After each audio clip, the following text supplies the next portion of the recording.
Fire وال جس نے ملک کی آئی ٹی انڈسٹری کی چولہے ہلا دی ہیں، محتاط اندازے کے مطابق فائر وال لگنے کے بعد 300 ارب روپے سے زیادہ کا نقصان ہوا ہے، جس کے بعد فائر وال ہٹانے کا فیصلہ کیا گیا۔ اس فیصلے کے بعد ایسا لگا کہ حکمرانوں کو شاید اپنی غلطی کا احساس ہو گیا، جس کے بعد اس فائر وال سے جان چھڑا لی گئی ہے یا فیصلہ کیا گیا۔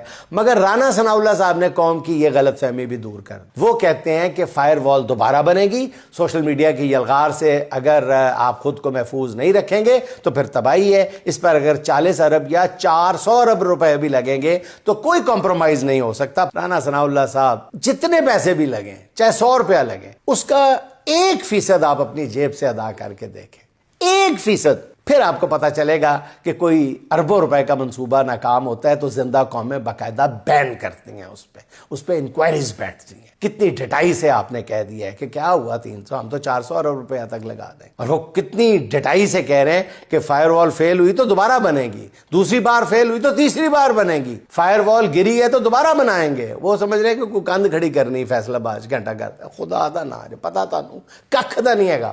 یہ ہمارے حکمران طبقے کی سوچ ہے۔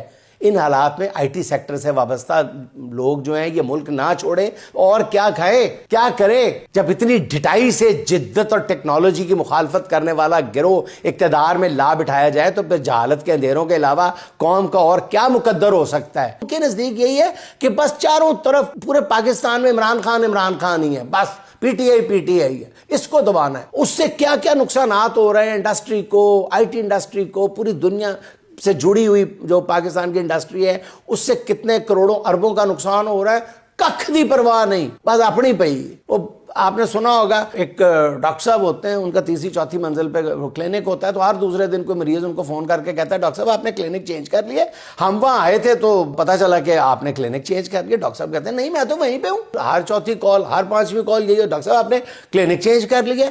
پھر ڈاکٹر صاحب تنگ آ کے کہتے ہیں یار آپ کو کس نے کہا میں نے کلینک چینج کر لیا؟ کہتے ہیں ڈاکٹر صاحب نیچے گراؤنڈ فلور پہ وہ کسائی نہیں، کساب، وہ کہتا ہے جب بھی ہم جاتے ہیں تو وہ کساب کہتا ہے کہ ڈاکٹر صاحب یہاں سے کلینک چینج کر کے چلے گئے۔ وہ ڈاکٹر صاحب سیدھا سیڑھیاں، لفٹ بھی نہیں استعمال کرتے، وہ سیدھا سیڑھیوں سے نیچے آتے ہیں، کساب سے پوچھتے ہوئے میں نے کون سا کلینک چینج کر لیا؟ تم ہر مریض کو کہہ دیتے ہو ڈاکٹر صاحب یہاں سے چلے گئے، ڈاکٹر صاحب یہاں سے چلے گئے۔ تو کساب کہتا ہے ڈاکٹر صاحب آپ بھی تو ہر مریض کو کہتے ہیں نا کہ گوشت کھانا چھوڑ دو، گوشت کھانا چھوڑ دو، تو جب تک آپ یہ کہتے رہیں گے ہم آپ کے سارے مریضوں کو یہ کہتے جائیں گے کہ ڈاکٹر صاحب یہاں سے چلے گئے۔ تو رانا ثناءاللہ صاحب آپ بھی یہی کام کر رہے ہیں کہ صرف اپنے گوشت کی بوٹی کی خاطر ملکی معیشت کا بیڑا غرق کرنے پہ تلے ہوئے ہیں کہ ڈاکٹر صاحب کا کلینک یہاں سے چلا گیا۔ بہرحال اللہ آپ کو ہدایت دے۔